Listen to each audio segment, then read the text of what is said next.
Silverstone is one of the companies that shows off prototypes at basically every show, and they are so prototypey that they often get changed in significant ways before coming out. And sometimes we see multiple iterations of the same prototype over multiple years of trade shows.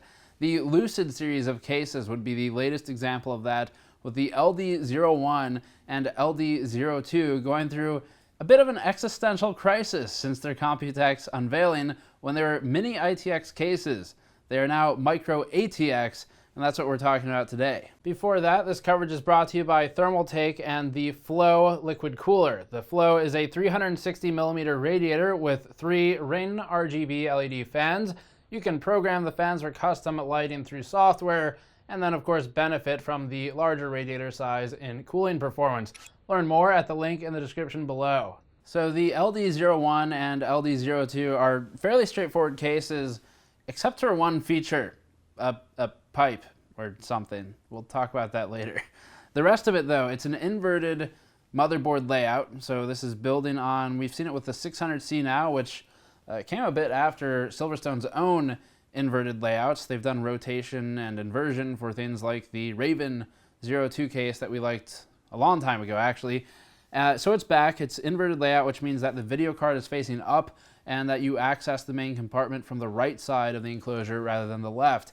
The video card facing up is supposed to solve some GPU thermal concerns or challenges, Silverstone tells us, and it makes sense because they are also suggesting placing intake fans in the top, which is also not that crazy. We've tested it before, and a lot of people like to say, but Steve, hot air rises. Yes, well, generally air moves in the direction that the 2000 RPM fan pushes it also. So kind of irrelevant that hot air rises if you're putting intake fans in the top in this case. And it makes sense for this layout. It would definitely help keep the GPU cool. You have it closest to the coldest source of air, ambient temperature for the room. And then the front of the case has a dust filter. It's got some options for intake fans if you wanted to place them there. As we understand it now, the case will not ship with any, but it does have the option. There's a bit of an odd 5¼ inch sized cutout above the dust filter in the front, which again is filtering dust without any fans behind it in its stock state. But there's a hole with no filter in front of it. So we're not sure if that's just unfinalized. Maybe they lost the cover of it during shipping or something like that. But we'll see what happens for that. But while we're at the front of the case, let's talk about the pipe, as we're calling it, the mystery pipe. There's a normal front panel with right side ventilation. So just kind of get that in your head. Right side ventilation, just like normally. And then on the left side, there's a squared edge. I think we might do an illustration of it. It's a squared edge that kind of comes out past the front panel mesh, or glass in this case. And it's a hole that goes from the top to the bottom. And then there's ventilation on the left of the front panel that goes into the pipe. So I think it's modern art, basically, is what it comes down to. There is zero thermal advantage to doing what they're doing here. So not really, I do not know why that exists. Why not just make the front panel wider? So we'll try and talk to them more about that. It's just a design thing as I understand it right now. That's the most interesting feature of the case.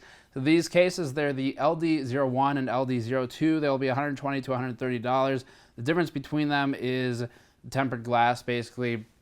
One of them has tempered glass on pretty much all sides, and there's at least one blackout panel on it, and then the other one has traditional steel. So those are the main differences. For the basics, the fans, again, it should ship with probably 0, maybe 1 in the rear. Otherwise, cooling mount support up to 2 140s in the front or a 280, and radiator, that is. Radiator support in the top might be a bit challenging because there's limited space between the motherboard, and then there's support for up to a 140 in the back. Filters include the front filter is filtering the bottom, and that pretty much wraps it up. Silverstone had one other case as well. This was the CS381, and it's basically an 8 hot swap drive bay enclosure that's kind of a lockbox.